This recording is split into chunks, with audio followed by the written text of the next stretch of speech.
So come on out, guys. Come on out. And as they're coming out, like Julie said, God is doing some really big things in and through Revolution Church right now. If you're not aware of that, if you're fairly new, let me catch up to speed a little bit. So about 8 months ago, God blessed us with this amazing new building. It's new to us. It's actually 18 years old. It's the former Staples building down the road for $15 a square foot. This amazing thing happened as we were able to purchase that building. God has brought in a family to Revolution that is in the process of doing a residency or getting started with that residency to plant a church sometime late 2019. And Coonrod and his family, you're going to hear from them again in a minute if you haven't met them yet, and you're going to get to know them a little more. So this is just a little bit more of what's been happening. So let me officially introduce you. This is Johnny Crossman and his wife, Jessica. Come on over this way a little bit. I'm getting signals. Another great thing about our new space is we're going to have more room on a stage. Woo! This stage is... So this is the Crossmans. They come to us from Arizona. Johnny has taken on the position of Next Gen Director at Revolution, leading kids from crib to college to know and find Jesus. So really excited about his passion for that and partnering with parents. This is his wife Jessica and 2 of their 3 kids and 1 on the way. So let me just turn it over to you, and you can just share whatever you want with us. Well, hello, Revolution. So awesome to be here. We are so excited to be here in Logansport. Big change coming from Arizona, where it's 110 today. So we are grateful, even though it's humid. We're grateful for the humidity. It's fine. It kind of feels like Jamaica. So Jamaica, Logansport. That's good. I like that. Jamaica, Logansport. Chamber of Commerce should use that around here. Similar in many ways. A couple things about myself. I don't like clowns, and I don't like spiders. So clowns are 25 minutes away, right, in Peru. So that's a problem. And then also spiders, you can't walk 10 steps without like a big giant spider on your foot. So, passionate about family ministry. Just so excited to be partnering with you, the parent, help you become the spiritual leaders in your household. So crucial, so critical. I'm excited. We're going to be doing a lot of new things, a lot of new programs, relaunching students, going to revamp that whole thing. But we still have groups, so if you're not aware, students out there, 6:30 to 7:30 every Wednesday, we are running student groups, so we would love for you to join us on that. Anything else to add, my beautiful wife? We're just excited to be here and excited to get to know all of your children and just do community together. And can we just say that we are beyond blessed by this congregation and the love that you guys have for everybody. It really is a family, and we're very blessed to be part of that. Yeah, thank you so much. Yeah.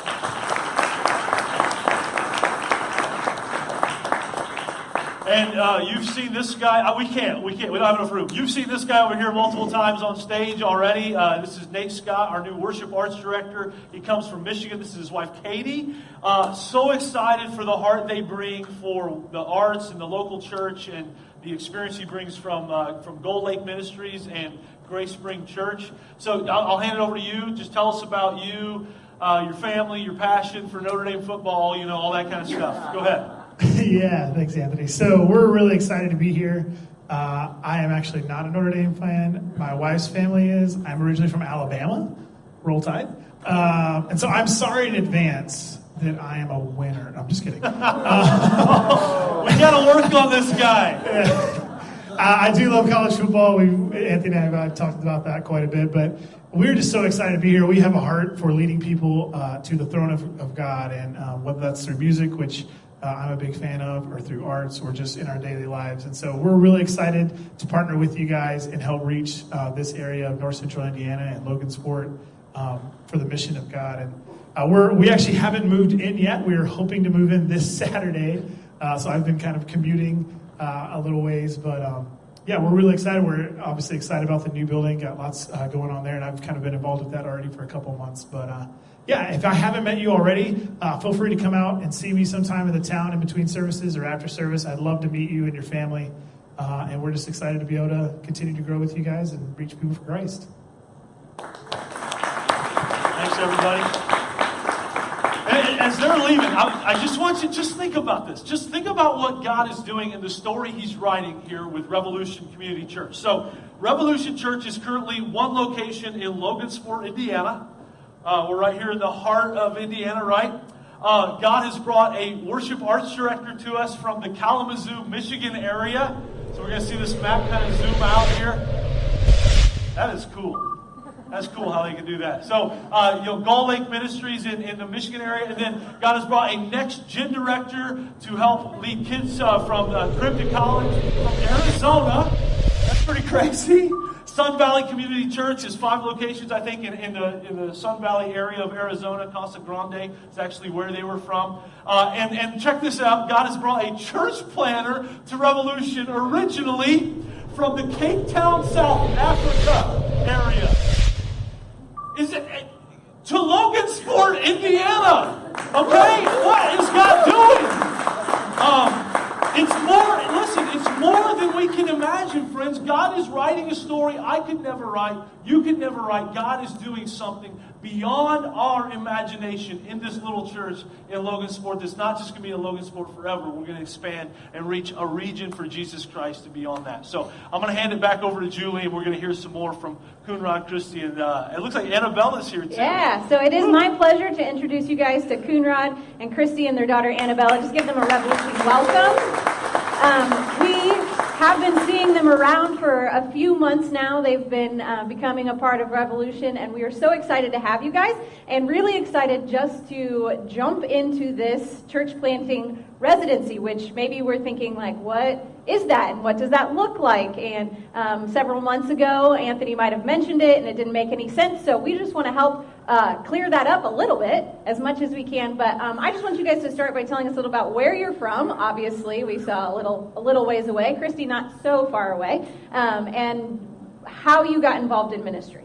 Thank you, Julie. We are so glad to be a part of Revolution. My call story happened way back before I was born. My mom actually struggled to have kids, and my dad trusted the Lord for 5 years to have a boy. And lo and behold, I was born, and my mom actually offered me up to the Lord, just like Hannah offered Samuel to the Lord, saying, Lord, I give him back for your service. They actually forgot about it. And That's my favorite part of the story. They forgot. They forgot what they said to Jesus. And then when I was in high school, I gave my life to the Lord. I decided to follow Jesus. And I really felt like God was saying to me, I want you to reach out to others who do not know about me. And so I got involved in various different ministries since high school. I've been in high school groups. I've been a pastor. I've been in mission trips. So I've always been involved in some type of ministry capacity, helping and serving people in the name of Jesus. Fantastic. Good morning. My name is Christy, and I'm from Atlanta, Georgia, so not so far. And I'm a UGA fan, so. Oh, we see you got a little bit more support than Nate did there. Go Dogs! So that's actually where I went to school, but I grew up in and out of church. I grew up in a Southern Baptist church. I'm from the Bible Belt, so you just kind of do that. Like you go to church, whether you actually know Christ or not, you just kind of go to church. So, but our family was in and out of church, and then we went through some hardships. I come from a broken family. My parents got divorced, and I really feel like God was seeking after my heart, even as a kid. And so when I was in high school, I was involved in ministries there, and I feel like what I said earlier is that my call and our call is to love God and love people. So it may look different at different stages in our life. And so after high school, I went to the University of Georgia. I did get a degree in cell biology. I was thinking about seriously going to medical school. But while I was in college, I started becoming more involved with campus ministries. The Navigators, if you may never have heard of them, and campus outreach. And so we were very outreach oriented. We reached out to people who did not go to church. It was non-denominational. And then we followed up with them because, once you get to know God, sometimes it's what's the next step? What does that look like? So after college, I was on staff at Georgia Southern University for 3.5 years. And then I helped plant a ministry in Johannesburg, South Africa, and that's kind of how I met Coonrod. And in Pretoria, South Africa, and I was there for about a little over 3 years, and then I moved back because we got married. And then I was teaching school, and I pursued a degree in counseling because I was counseling people the whole time I was on the field. And so my ministry since then has been in counseling. At one point I was in a large church where I had a counseling ministry there, and now I work in the community, and I have a small private practice. So we just kind of never know where God's going to take us. I feel like I'm in a comfort zone for a little while, and then it's like, nope, you're moving again. And so we're just trusting God with that. And that's a little bit about the ministries I've been involved with. Yeah, so thankfully you guys bring a ton of experience into this residency. So why is it that you chose to commit to this church planning residency with Revolution? What was it? So when I first came to Logansport, I first worked at another church as a senior pastor. But I got introduced to Anthony and Jeff Moss with the United program. And through that program, I started developing a relationship with Anthony, and I started going to lunch with him. And Anthony kept taking me to these church planting seminars. And I'm like, what you doing? Why am I going with you? And so as we started talking and just sharing where we believe God is calling us, it felt very close to me that God is calling us in the same direction. We both have a passion to reach people who are not familiar with church or didn't grow up in church. And so to actually reach people who are the outsiders, who's that? And so once I've actually talked with Anthony and started sharing with him, we recognized that God is opening a door for us here. My heart's desire was always to plant a church, but I never wanted to do it alone. Yeah. And I felt very supported by Anthony, and I felt very supported by the church to say, hey, we have the same drive and the same desire to reach people who are not familiar with church at all. Yeah, so it's just a really easy thing to jump in and say yes to, right? For me it was. For Christy. So I'm more of a processor than Coonrod, and I had really just processed moving here. So we've been here almost 2 years, and I loved where I worked in Memphis, so I'm still kind of grieving leaving that job. And so then we were here, and then that changed, and now we're doing something else. So it's not easy. It has been a process, and for some of you this may be old, and for some of you it may be young, but we are in our 40s, and so sometimes you feel like, well, I should be established, or I thought I was going to be here a while, but God redirects, so He's working on my heart in that. And yeah, I'm still processing, and Coonrod's more spontaneous than me, so maybe we balance each other out. I think a lot more of us can relate to the Christy side of things. I see a lot of heads. So that's just a reminder to me to encourage all of us to be praying for Christy and Coonrod and Annabelle. As you can see, that parent hat never gets to leave, and Christy's still working within the community. So just to be praying for you as you've committed to this and making this decision, and just share a little bit about what the process is for this. Where is this church going to be? What's it going to look like? What are the questions you're asking in this season? So this is new for Revolution as well. So both Anthony and I, we are connected to the New Thing Church Planting Network. And so we've actually partnered with them, and we're learning ourselves. And so we've identified 5 cities, but we've narrowed it down to 3 now, which is Monticello, Valparaiso, or Huntington. And because it's new for all of us, and because I'm from South Africa, I don't know very much about Indiana, but I know that Revolution would like to focus on cities smaller than 40,000 people. And so our heart's desire is to find a place where people can actually come to a church like Revolution. And so part of the questions that we're asking is, are we going to plant a Revolution campus, which is going to be basically exactly the same like Revolution, or is it going to be an autonomous church separate from Revolution that Revolution is supporting? And so we are praying about that. So a lot of prayer is needed, a lot of investigation about the towns we're going into, what kind of people live there, what are their problems, how can we help them and where they are in their lives. And so a lot of investigation and prayer is going into it. And so we're also asking the church, by prayer and by financial giving, by giving advice. Maybe you have grown up in Huntington or Monticello or Valparaiso, and maybe you know people there that you can connect us with to actually understand the community better and make an inroad into the community. So we need a lot of prayer. And so this coming year, I will be learning a lot about Revolution because I want to understand this is a successful church plant that Anthony has. And so I'm learning from Anthony and all the leaders like Julie and other people like Jeff, and especially Joyce. Joyce does an amazing job. And I hope I can get a Joyce when I'm going, wherever I'm Start going. praying for your Joyce Yes, right now. pray for me to have a Joyce, please. And so the team here is great. And so how can I learn and what can I take from this to actually start a new church plan? So this coming year, you will see me in different capacities. Yeah. On the stage, off the stage, behind the curtains, everywhere. So you will see me running around. Yeah, which, again, just welcome them, just as we're welcoming the Scotts and the Crossmans and the Bruns.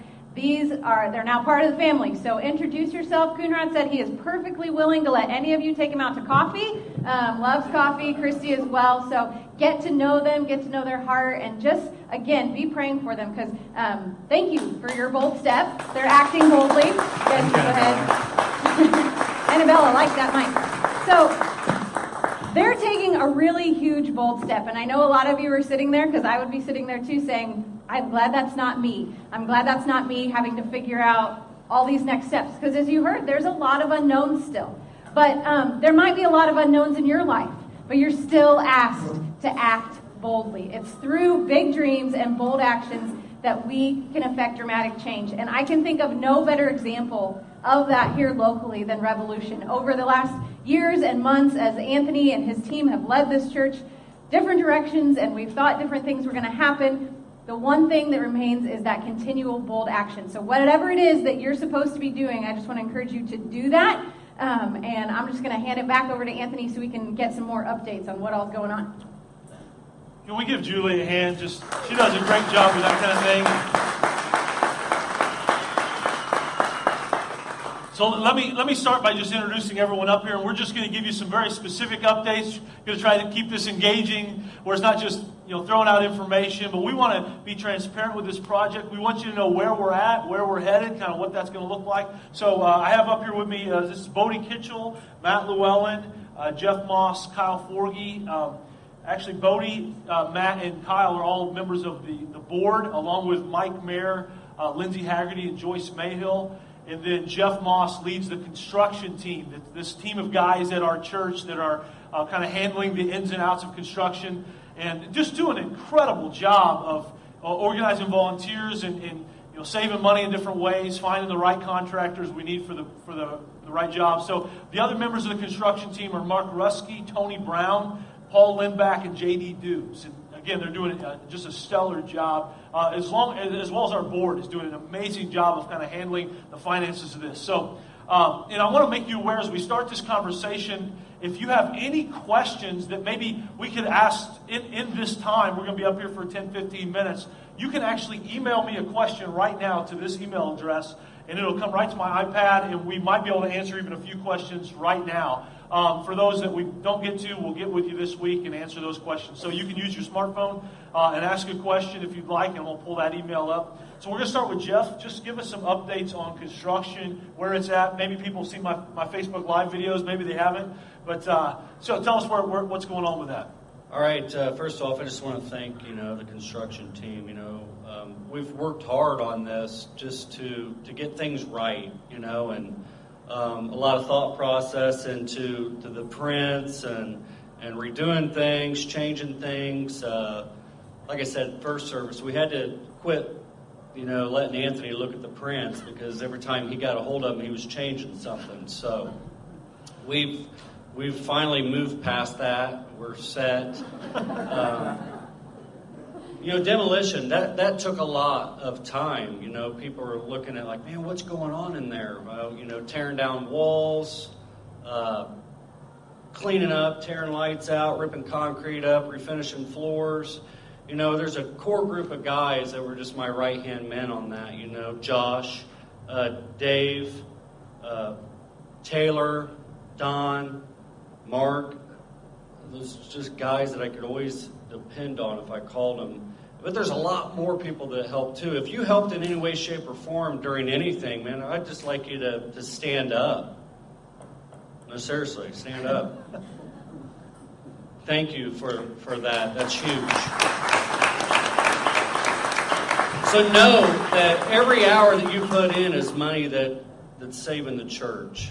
And that's huge because that dollar goes a long way. So in demo, we've got, again, the floors refinished. I would say the concrete floor is refinished. The plumbing is 60 to 70% done. Now they started framing Friday, so that's huge. So once that process starts, it's just gonna fall in like a deck of cards, just quick.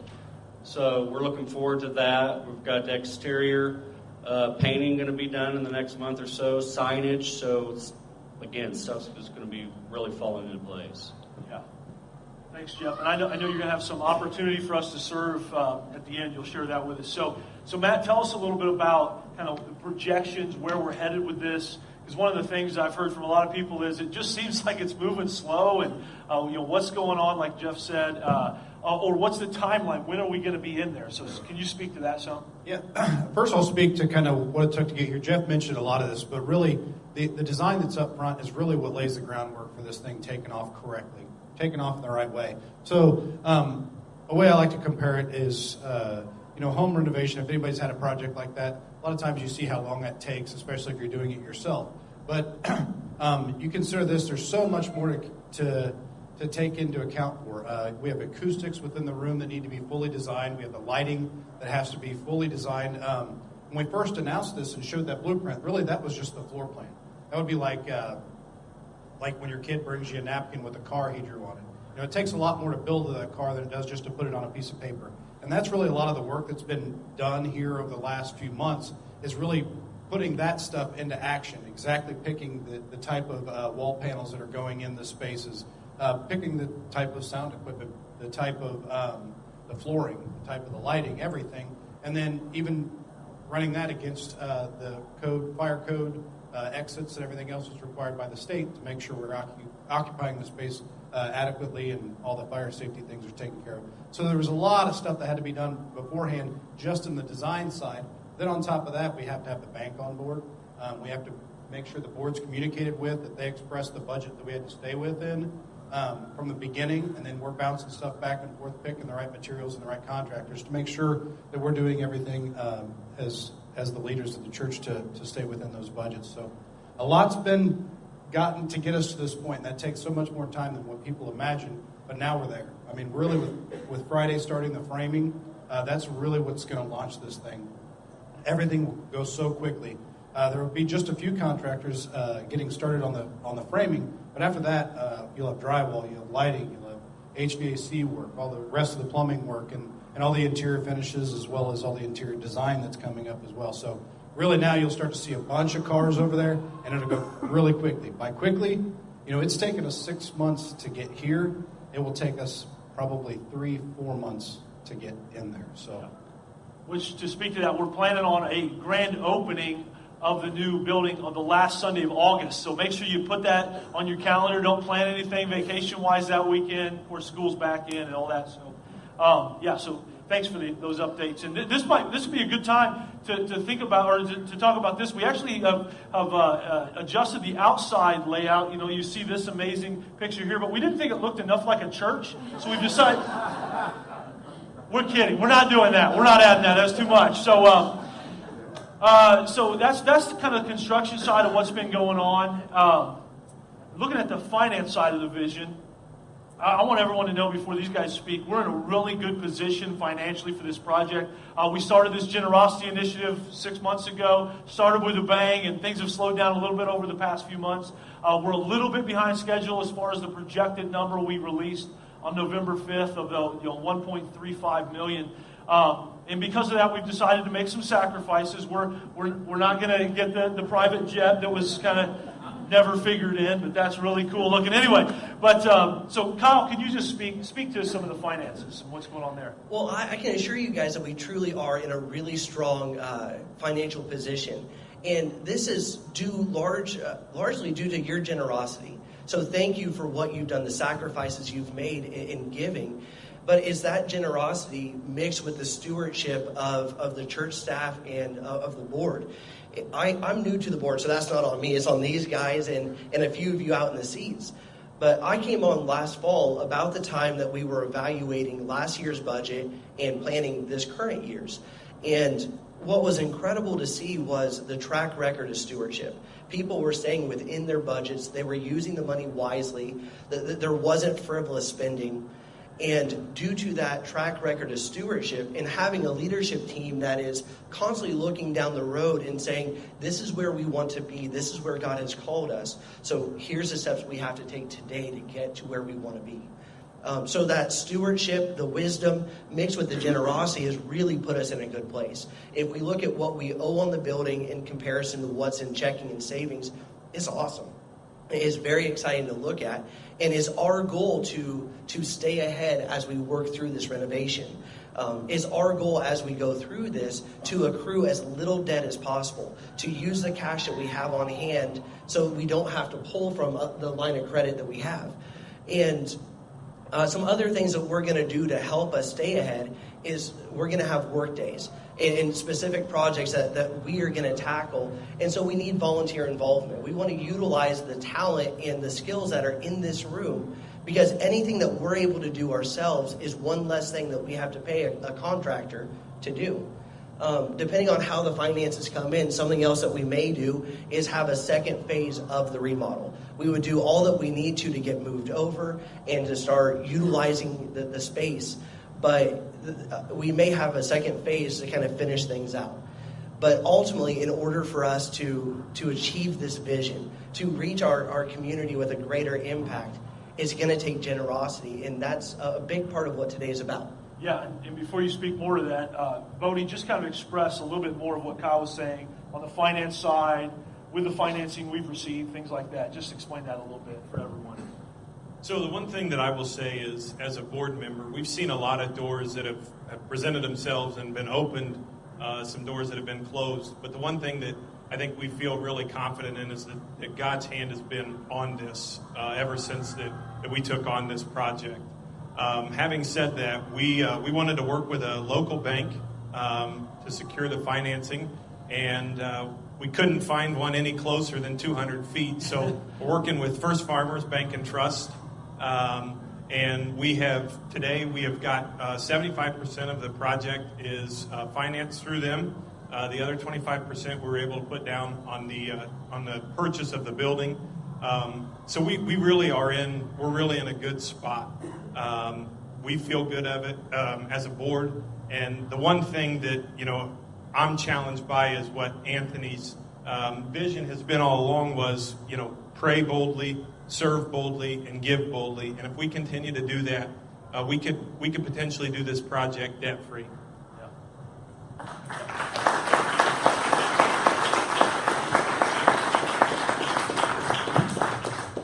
So back to you, Kyle, on the finances. So our goal today, and Anthony has been talking about it the past couple weeks, it is our goal today to raise $60,000. And what that $60,000 is going to go towards is the framing that Jeff was talking about. It will cover the entire cost of the materials as well as the labor to get everything set up and going. And like Matt said, once that framing's up, drywall, it's just going to be just going downhill in the best way. It's going to pick up the pace, and if we're able to raise $60,000 today, we're able to tackle that using the cash that we have on hand. We won't have to touch our operating line, and we'll be one step further of making it through this project with minimal to no debt. And it's going to take all of us to do it, because $60,000 is a big number. But if we all work together towards it, we will knock this out, and I believe we'll exceed that $60,000 mark. So my question for you is, what can you give today? As we've been talking about this, and as Anthony's made announcements the past couple weeks leading up to today being a big giving Sunday, what's that number that's been in the back of your head? As you think about it, as you've heard the challenge, what is it? And my challenge would be obedient to what God has laid on your heart. And another question I've got to ask is, where are you with your Imagine 320 commitment? I know Julie and I, we've been behind, and we're utilizing this Sunday to help us get back on track and to get caught up. And maybe that's where you're at today. But what I do know is if we do what Bodie said, if we pray boldly, if we serve boldly, and if we give boldly, we'll easily hit this $60,000 mark. We will be moving as fast as we can towards being in our new space. And ultimately, we'll be reaching our community in a more efficient and better way. So today, there's 3 big ways that we can give. Outside, there's a giving station. So if you want to give a check or cash, there's envelopes there. You can fill stuff out, drop it in the boxes out there. There's also an iPad where you can give electronically. Or if you would like to give right here in your seat, you can go to revolutioncc.org. It's our church's website, and there's a tab where you can select to give online. And essentially, you can do it right there in your seat. But if we all do this together, we'll knock it out of the park. Yeah, and what's so awesome is we were able to send an email out and let everyone know that we've already received $15,500 in generosity already this week. So huge head start to be even before today took place. So yeah, guys.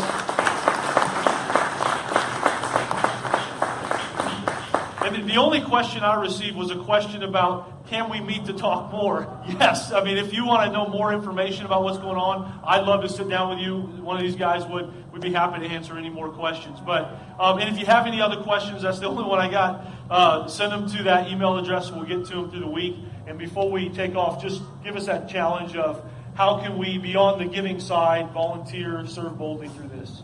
So again, when we're meeting with contractors, negotiating with them, generally they do their own cleanup, but we said that we're going to come in and follow you guys. We don't want you touching anything. We'll clean the mess up. So that is huge in savings. So that's where you guys come into play. Starting in 2 weeks, we're going to open up 10 to 12 every Saturday. Some Saturdays are going to be a light load. Some will be, more cleanup than others. But if 5 people come, it's going to take a little bit longer.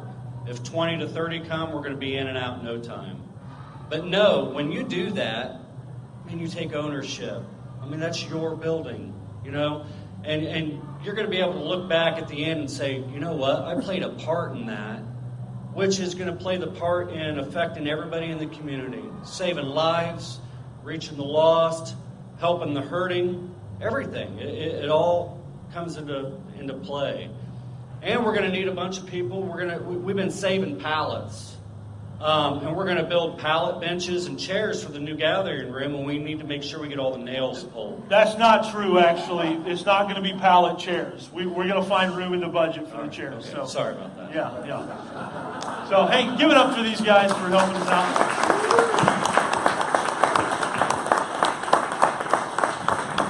So again, we want to be totally transparent with this. Email your questions. We'd love to meet. I've got a talk I've just been so excited to share. Just a few minutes of that with you. But we're going to check out this video first.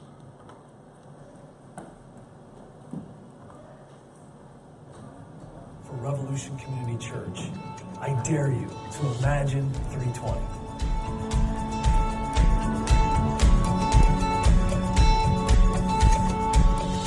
I tell people all the time, I could have never imagined where God has brought Revolution Church since we started in 2010. Who would have imagined that we would go from a core team of 20 holding services on the 3rd floor of a bank to an average Sunday attendance of nearly 500 with over 300 people connected in groups? The impact Revolution has had on this community and beyond blows my mind. Imagine 320 is a generosity initiative and discipleship strategy that will help fuel our vision over the next 2 years. And there are 3 parts of this vision. We're imagining 320 for our church. We're also imagining 320 for our community. And we're imagining 320 for beyond.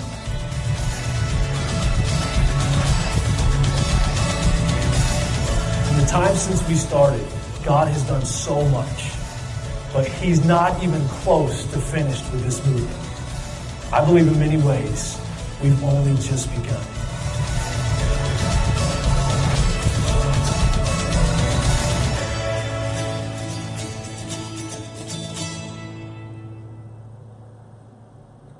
And it was actually a little over 6 months ago where I was standing on this very stage in this very room. And we announced to everyone that we had received this blessing of a building as I shared before, as we were announcing the staff. And we celebrated what God had done, and then we looked forward. I said, that building purchase is one step of hundreds of steps God is going to call us as a church to take in this process of moving toward the vision God has for us. A few weeks after that vision preview night, we had a series called Imagine 320, 5 weeks where we were challenged to dream big and act boldly. If you remember, dream big and act boldly. We looked at the story of a guy named Benaiah. And through that story of this guy, this mighty warrior from Kabzeel, the smallest town in southern Judah, but Benaiah did not let the size of his zip code dictate the size of his dream. He dreamed big. He acted boldly. God used him in incredible ways. And we said, we got to do the same. We got to follow his footsteps. We need to dream big and act boldly. And God did so much and is continuing to do so much over these 6 months. I think 7 new life groups have started. So many new people are getting connected in groups. So many people are stepping up to serve, are stepping up in so many ways. 120 individuals or families made financial commitments to Revolution Community Church through Imagine 320. So God is just doing amazing things. But here's what you might not have been ready for or might not be ready for if you take some big steps here in the coming months through this process. As we've set out on this 2-year journey, you got to hear this. As we have set out on this journey as a church, we have awakened hell through this process. Our spiritual enemy is not a fan of what our church is pursuing and working toward. This vision is going to change a region, okay? I don't flippantly say that. That's not cliche. With all of my heart, I literally believe Jesus, through this movement, is going to change North Central Indiana and beyond. He's going to use us to be part of what he's doing in this area. And our spiritual enemy hates what is happening. Hates it. And really quick, to those of you here today, you're not followers of Jesus yet. You're just kind of trying to figure this thing out a little bit. You picked a great Sunday to be here because you get to know so much about our church in this process. But something about us is we believe in one true God, Jesus Christ. And we believe that there's a spiritual enemy that hates everything that has to do with Jesus. His name is Satan, the devil, whatever. And as we've been, dreaming big and acting bold, our spiritual enemy hates what is happening. And things just switched into hyperspeed, as we just heard. We just pressed the turbo button on construction. The church planning residency is officially starting here in a few weeks. And our spiritual enemy hates this. And it's kind of like in football. If you watch football, like when the offense is in the huddle, the quarterback's calling the play and, kind of designating here, you go here, and this is what's going to happen. What's the defense doing? Just chilling out, right? Just kind of hanging out, high-fiving each other, fist bump, and, catching up on life, texting their wife to find out what's for dinner, just chilling. But as soon as that quarterback yells break, as soon as the center puts his hand on the ball, what happens to the defense? The defensive line gets in place. Everybody rushes to their position. The safeties start growling and drooling. I didn't play football. I don't know. But, they're just the quarterbacks line up across from the receivers, ready to chase after the wide receivers. And that's what's happened over these past several months. We yell break. The center hiked the ball. Game is going at full speed. We've awakened hell. Our spiritual enemy is wide awake and alert to what is currently happening and getting ready to happen in Revolution Church, our community, and beyond. And think about it. Just think about it.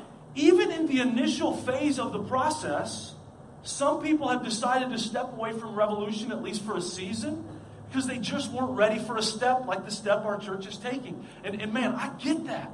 I get that because this is a huge step for our church and the individuals and families that make up this church. And for those that stuck with it, God is getting ready to do something beyond our imagination. You can't even dream this stuff. It's like region-changing big, and our spiritual enemy hates what has happened, what is happening, and what is getting ready to happen. And listen, when Jesus was getting ready to hand leadership off to the disciples, he's getting ready to be crucified, rise from the dead. He's going to go back to heaven. The disciples, the 12 men that he was discipling and that were following him around on earth, he's going to give them the leadership reins of the church. They're going to go start the church and change the world. And right before all that stuff happens, Jesus is talking to Simon Peter, one of the 12 disciples, and he says this, Simon, Simon, Satan has asked to sift all of you as wheat. The enemy is after you, Simon. He wants to take you and the other disciples out. He wants to destroy you. He wants to destroy what you're trying to accomplish. You're going to be the group of people that launch the church, that start this movement called the church, that's going to bring hope and love and my message to the world. It's going to change the world, and our spiritual enemy hates that, and he's going to try to sift you like wheat. But look at the next word. But. Don't you love it when Jesus butts in? But the enemy's going to try to sift you like wheat. But I have prayed for you. What? Prayers from Jesus, I'm sure, are extremely powerful, right? Prayer is a very powerful thing when we do it in a bold way. But if Jesus gives me that message, I want the next phrase to be like, but I will rescue you. But I will get in there. I'm going to stop him from getting to you, and my mighty right hand will save you. Jesus is like, the enemy wants to sift you like wheat. He hates what you're getting ready to do. But I've prayed for you. It would be like me hanging onto a ledge of a cliff, about to fall to my death, and I'm like, Jesus, help me, save me, rescue me. And Jesus comes over, he's like, I'm going to be standing over by this tree praying that your grip doesn't give out. What? But I have prayed for you. And what does it mean to sift wheat? For the non-farmers in the room, we might need a little help with this. So with the use of this amazing thing that the kids are into nowadays called the YouTube, we found a little clip to help us understand sifting wheat. Check this out.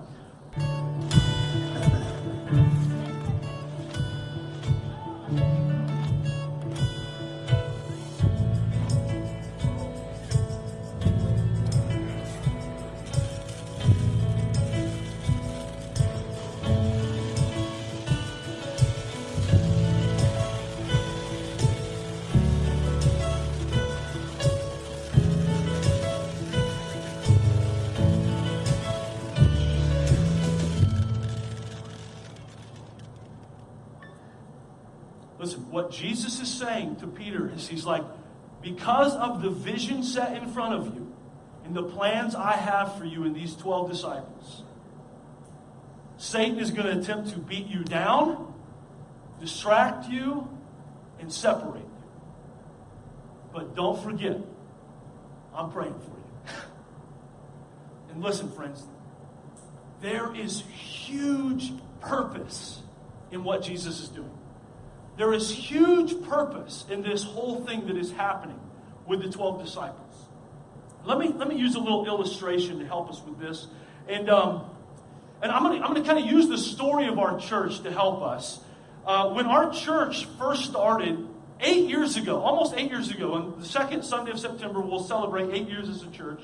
And when we first started, I was so passionate and excited and had so much zeal about starting this church, and our core team did as well. There's some individuals probably here in this service that were part of the core team to start Revolution, and we were so excited. Let me just kind of use a little illustration here. Draw this line. And don't worry, I won't be drawing anything that you have to figure out. It's just lines and words, so hopefully we'll be all right.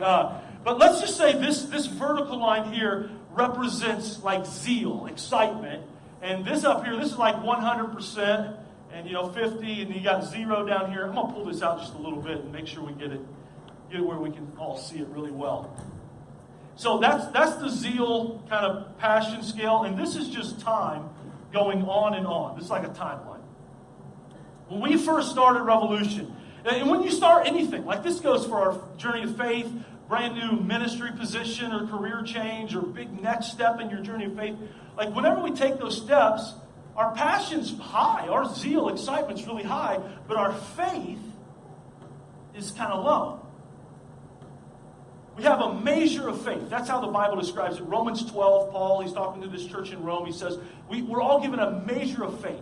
And if I'm being honest, at the beginning of our church, my measure was like smaller than a mustard seed. It was little. I'm 28 years old. I don't know. I mean, I'm just figuring this thing out. But my zeal, excitement, the excitement for Revolution was so high, and it stayed real high, man. I mean, there's little dips in it, but God was doing incredible things, and it was just awesome. Like, even before we launched the church, people would message me on Facebook and say, hey, I heard what you're doing. Can we be part of it?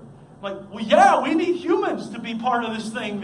So yes, absolutely. And once we launched the church, I was so excited to get up early in the morning, get to the new the Revolution campus. We're doing church at the PNC Bank downtown, and so excited to get there and preach a message and all this stuff. Excitement, incredible excitement and zeal. And my faith was growing too. The faith of our church was growing. God was doing some great things, and I was going to some conferences and finding out like new ways to do ministry and what did Jesus really mean when he started the church. And I was reading the Bible, and I came out of some pretty toxic environments church-wise, and I was starting to find out the Bible was, my eyes were opening to the Bible in some amazing ways, and my prayer, God was just like showing up, and my faith was growing. The faith of our church was growing, and we were seeing people come to know Jesus. I was involved with some pastors that really I connected with, and my faith grew. And just not doing ministry alone, that's a really big thing, not doing life alone. And my faith was growing. About a year and a half into the church, since we launched the church, we had an issue with someone on staff that I was pretty close with. Some things had to be confronted and dealt with and didn't go well. And my zeal took a pretty good hit about a year and a half in. And then there were some individuals that helped start the church. Part of the core team said, hey, we're actually going to be moving on because they were moving away. And I knew it was coming at some point, but still oh man, they helped start things. And they're like kind of the first family that's not with us anymore that helped start the church. But even through this, we didn't give up. We're still, lives are still being changed. God's still moving. And actually, even in this season, we got this new building here, this new space that we're able to meet in. So we're not giving up. But things continue to happen. Like 1 month, the giving would go down. And okay, but God, we're trusting you. I know that you're doing something. We're going to trust you, even if it's not all about that. God, you're going to move no matter what. And then I went to another conference, and my faith grew again. And God was working, and I was so fired up. And I get back from that conference. I hadn't checked email in a couple days. I checked my email when I got back, and there was an email from someone that was pretty prominent in the church, and it said, hey, we just don't feel like our family's being fed at Revolution. We're going to leave. Boop. And it was like this collision of zeal, hitting the faith floor of my life. And I think this was where we were at, as a church, not just me personally. And this right here, this is where most church plants die. It's the 2-year mark. The 2-year mark. This is where things really, Lifeway Research in Nashville, they actually put out some research that 80% of churches, new churches, close their doors within the first 2 years. It's this moment right here. And this isn't just churches. This is our life. This is starting our journey of faith, period. This is new ministry. For some of us, this is a big next step. You took a huge next step in Imagine 320. You started giving financially to and through the church for the first time in your life. Or you started tithing, giving 10%, became more intentional with generosity. And at the beginning, it's like, man, this stuff really works. And God's providing, and we're still hitting the budget, and we're making a difference with our resources. But then your hours get cut, and, daughter needs braces, and, lost job, whatever it is. And then you get right here to this point, this mark, where your zeal hits the faith floor. Now, I describe this stuff as zeal, but there's a Greek word for that that's it's more literally translated air. Okay? This stuff is just air. Okay? God can't really build on this. God uses it. God uses our zeal and our excitement and stuff, but you can't really build on this. Now, you can build on this. This is faith right here. Faith is solid ground. God can use our faith. And what God is doing, listen, what God is doing through all of this is He's allowing us to be sifted. He's allowing the spiritual enemy even to come in and sift us a little bit, remove some things that shouldn't be there, sift us because He's building our faith. He's growing our faith.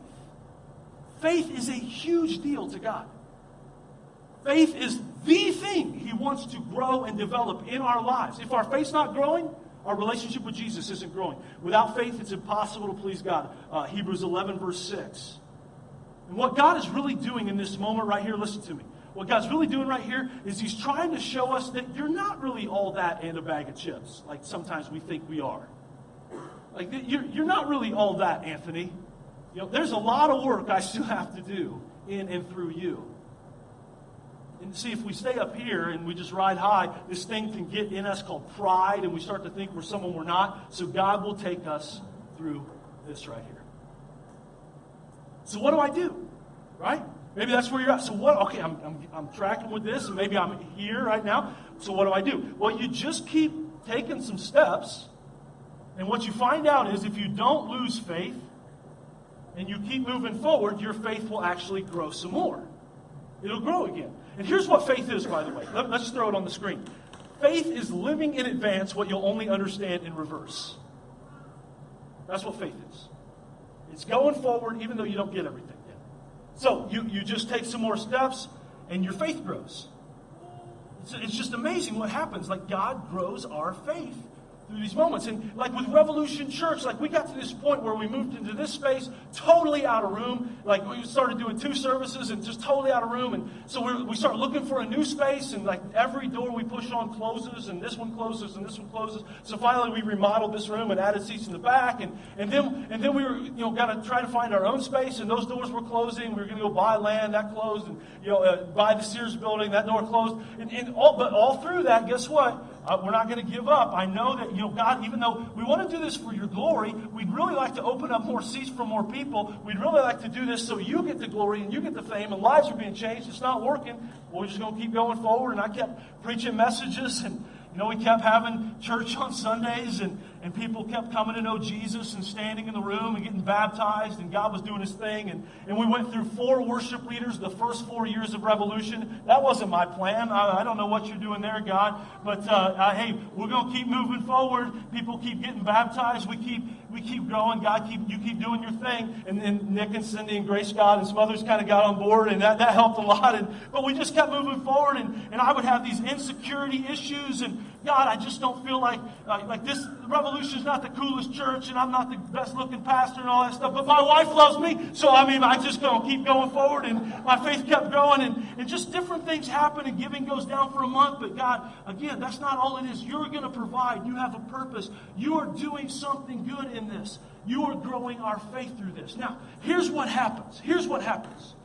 Eventually, as our faith is growing and developing over the years, this zeal and passion actually turns into something more solid.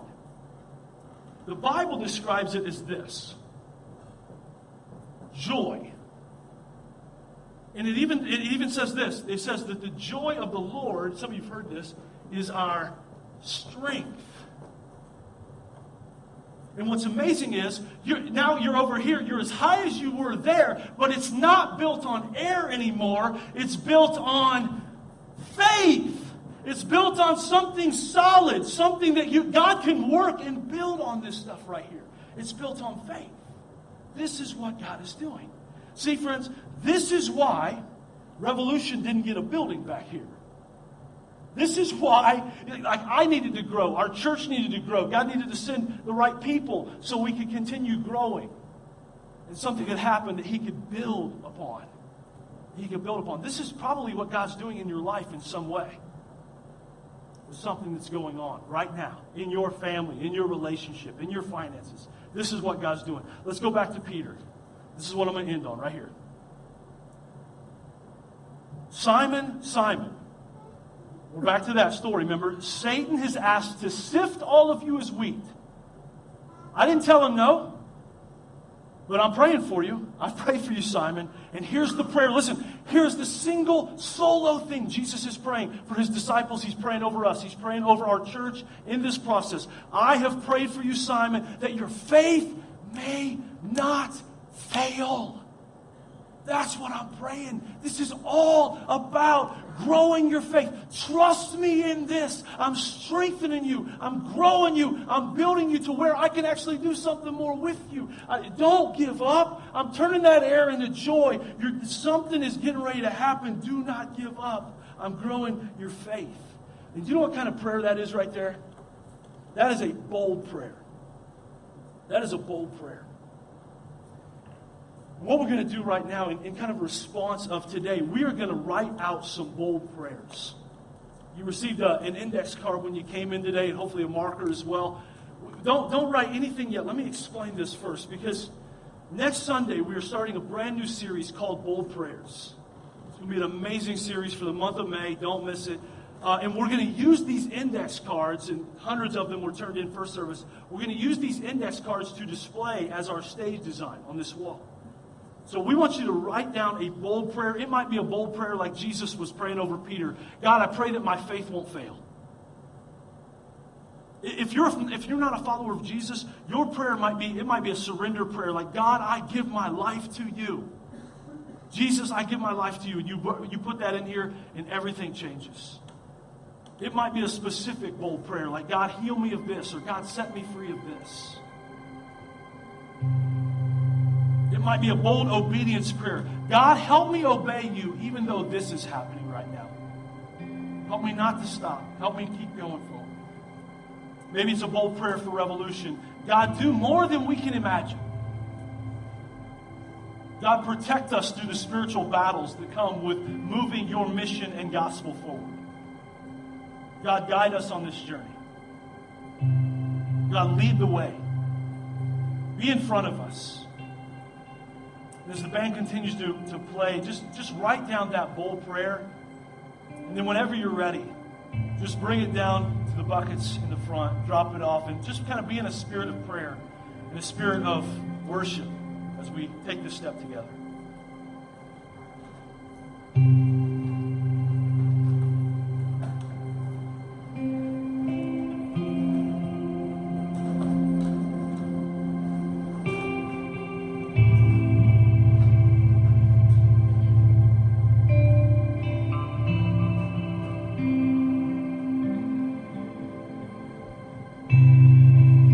Worthy of every song we could ever sing,